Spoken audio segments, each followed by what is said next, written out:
आज हम कक्षा 11वीं में लेखा शास्त्र विषय में पाठ 15 समायोजन पाठ का अध्ययन करेंगे। सबसे पहले हम देखते हैं कि समायोजन का क्या अर्थ होता है। समायोजन का अर्थ है व्यवस्थित करने से, अतः एक अवधि में छूटे हुए व्यवहारों को लिखना, अपूर्ण लेखों को पूर्ण करना, असंबंधित व्यवहारों को अलग करना तथा त्रुटियों या गलतियों का सुधार करना ही समायोजन कहलाता है तथा अवधि की समाप्ति पर इस प्रकार के सभी व्यवहारों को व्यवस्थित करने हेतु नकल विशेष में की जाने वाली प्रविष्टियां ही समायोजन प्रविष्टियां कहलाती है।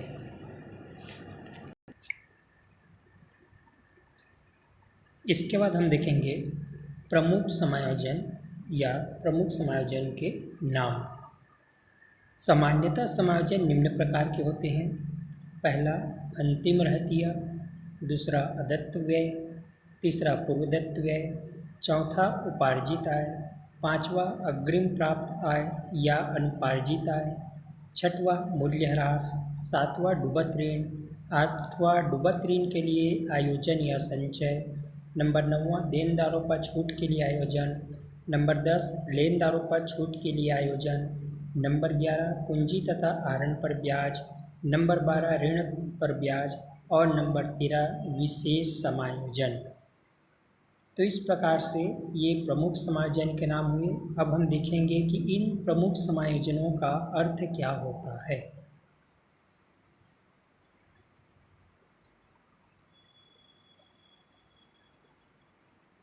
सबसे पहला हम देखेंगे अंतिम रहतिया या अंतिम स्टॉक या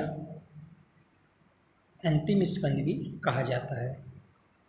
अंतिम रहतिया का अर्थ वर्ष के अंत में न बिके माल को ही अंतिम रहतिया या अंतिम स्कंद कहा जाता है। व्यापार के परिणामों व आर्थिक स्थिति की सही जानकारी के लिए अंतिम रहतिये को मूल्यांकित कर इसे बहियों में लिखा जाना आवश्यक है।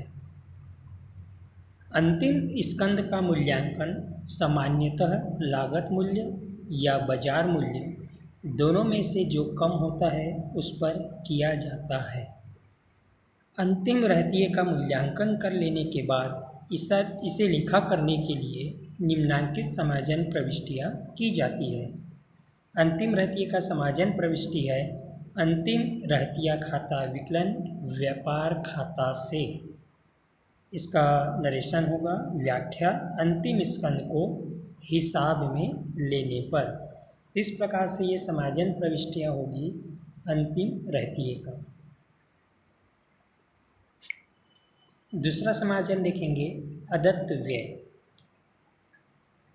अदत्त व्यय का अर्थ होता है ऐसे समस्त व्यय जिनकी सेवाएं तो प्राप्त कर ली है परंतु उनका भुगतान अभी तक नहीं किया गया है, अदत्त व्यय कहलाते हैं। जैसे मजदूरी, किराया, वेतन आदि का भुगतान सेवाएं प्राप्त करने के बाद किया जाता है। अदत्त व्यय चूँकि चालू व्यापारिक वर्ष से संबंधित होते हैं इसलिए यह आवश्यक है कि ऐसे व्ययों का लेखा इसी वर्ष से संबंधित अंतिम खातों में कर लिया जाता है। अब देखते हैं अदत्त व्यय संबंधी समायोजन प्रविष्टि।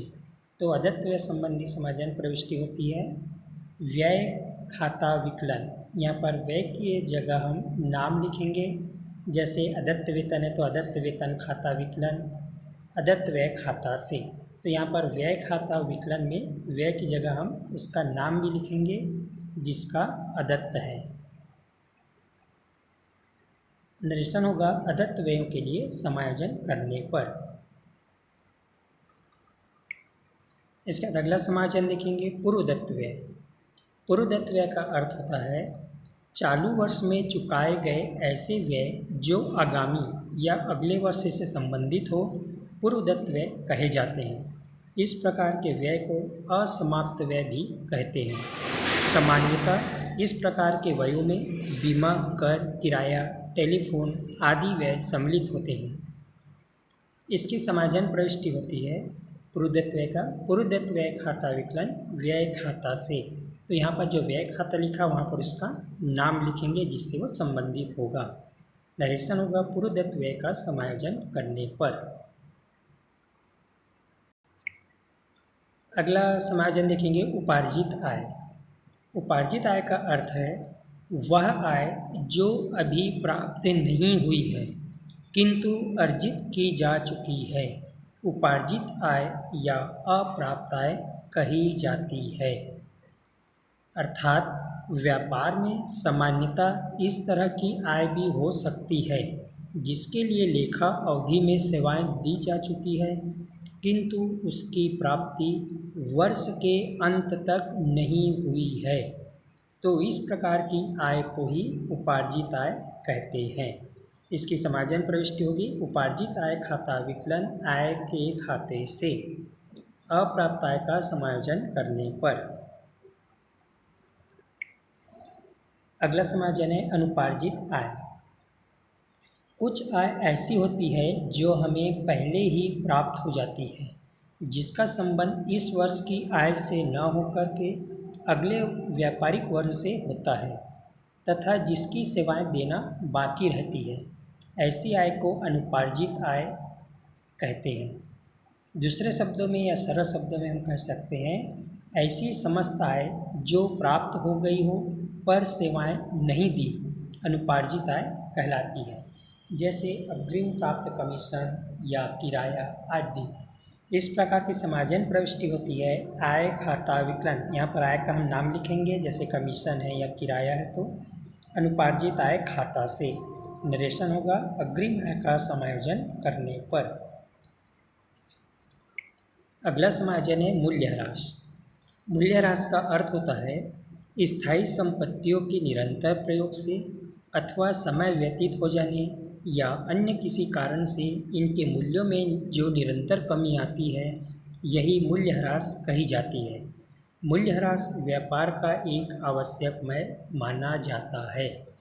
मूल्यह्रास संबंधी समायोजन प्रविष्टि होगी ह्रास खाता विकलन संपत्ति खाता से ह्रास का समायोजन करने पर, तो इसकी समायोजन प्रविष्टि होगी। अगला समायोजन है डूबत ऋण। डूबत ऋण का अर्थ है यदि कोई देनदार या ग्राहक अपने ऋण का भुगतान करने में असमर्थ होता है या देने में वो सक्षम नहीं होता तो ऐसा ऋण अशुद्ध ऋण या डूबत ऋण कहा जाता है।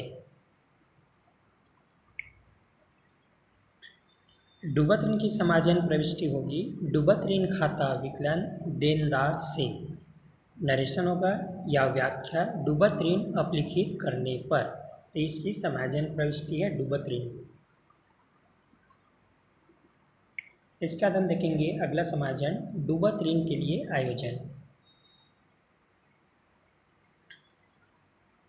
वित्तीय वर्ष में के अंत में विविध देनदारों से जो राशि डूब गई है उस राशि को घटा देने के बाद शेष सभी देनदारों को अच्छा नहीं माना जा सकता।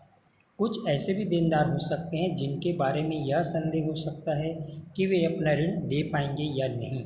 ऐसे संदिग्ध देनदारों से भविष्य में डूबत ऋण हो सकता है। इस हानि की आशंका को ध्यान में रखकर चालू वर्ष के लाभ में कुछ राशि का आयोजन कर लिया जाता है। अर्थात डूबत ऋण की भविष्य में होने वाली हानि को पूरा करने के लिए चालू वर्ष के लाभ में कुछ लाभ को बचा लिया जाता है, जिसे डूबत ऋण आयोजन कहा जाता है। इस प्रकार के लिए समायोजन प्रविष्टि होती है लाभ हानि खाता विकलन डूबत ऋण आयोजन खाता से। नरेशन या व्याख्या होगा डूबत ऋण के लिए आयोजन करने पर, तो इसकी समायोजन प्रविष्टि है। अगला समायोजन है देनदारों पर छूट के लिए आयोजन। देनदार अर्थात ग्राहक से व्यवसाय द्वारा दिए गए ऋण का भुगतान शीघ्र ही प्राप्त करने के लिए उन्हें भुगतान में छूट दी जाती है, जो व्यवसाय की एक हानि है जिसका लेखा लाभ हानि खाते के डेबिट या विकलन पक्ष में किया जाता है। जिस तरह देनदारों पर डूबत ऋण के लिए आयोजन किया जाता है, उसी तरह देनदारों पर छूट के लिए भी आयोजन किया जाता है। क्योंकि वर्ष के अंत में ऐसे देनदार भी होते हैं जिनसे भविष्य में शीघ्र भुगतान प्राप्त करना होता है। अतः देनदारों पर छूट के लिए आयोजन हेतु निम्न प्रविष्टि की जाती है। लाभ हानि खाता विकलन देनदारों पर छूट के लिए आयोजन खाता से। इसका व्याख्या नरेशन होगा देनदार पर छूट के लिए आयोजन करने पर।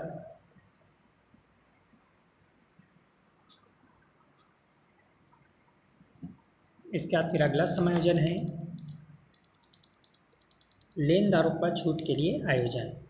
जिस प्रकार एक व्यापारी अपने देनदारों को शीघ्र भुगतान करने पर नगद बट्टा देता है या नगद छूट देता है, उसी प्रकार उसके लेनदार भी उसे शीघ्र भुगतान करने पर नगद बट्टा देते हैं। यह नगद बट्टा प्राप्त कहलाता है और यह व्यापार का लाभ होता है। अतः व्यापारी वर्ष के अंत में लेनदारों से प्राप्त बट्टे के लिए एक संचिति या कोष बनाता है, जिसे लेनदार बट्टा संचिति कहते हैं। इसके लिए समायोजन प्रविष्टि की जाती है। लेनदारों पर छूट के लिए आयोजन खाता विकलन लाभ हानि खाता से। व्याख्या नरेशनों का लेनदारों पर छूट के लिए आयोजन करने पर।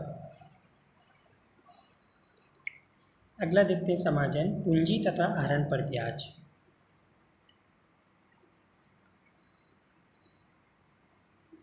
व्यवसाय की अवधारणा में व्यापार को उसके स्वामी से पृथक माना जाता है। इस अवधारणा के आधार पर स्वामी द्वारा व्यापार में लगाई गई पूंजी व्यापार के लिए ऋण स्वरूप होती है, जिस पर ब्याज दिया जाना आवश्यक है। इसी प्रकार समय समय पर व्यापारी अपने व्यापार से नगद राशि व माल निजी प्रयोग के लिए निकालता है, जिसे हम आहरण कहते हैं।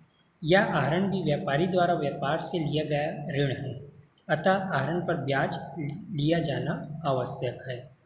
वर्ष के अंत में पूंजी तथा आहरण पर एक निश्चित दर से ब्याज लगाया जाता है। पूंजी का ब्याज व्यापार की हानि तथा आहरण का ब्याज व्यापार हेतु लाभ है। इसलिए उनके लेखे भी उसी तरह किए जाते हैं जिस प्रकार अन्य हानि व लाभ को लिखा जाता है। सबसे पहले हम देखते हैं पूंजी पर ब्याज हेतु समायोजन प्रविष्टि। पूंजी पर ब्याज खाता विकलन पूंजी खाता से। नरेशन या व्याख्या होगा पूंजी पर ब्याज लगाया। इसी तरह अगला होगा आहरण पर ब्याज हेतु समायोजन प्रविष्टि। आहरण खाता विकलन आहरण पर ब्याज खाता से। नरेशन होगा आहरण पर ब्याज लगाया। तो इस प्रकार से ये पूंजी और आहरण पर ब्याज का समायोजन प्रविष्टि है। इसका हम अगला देखेंगे ऋण पर ब्याज।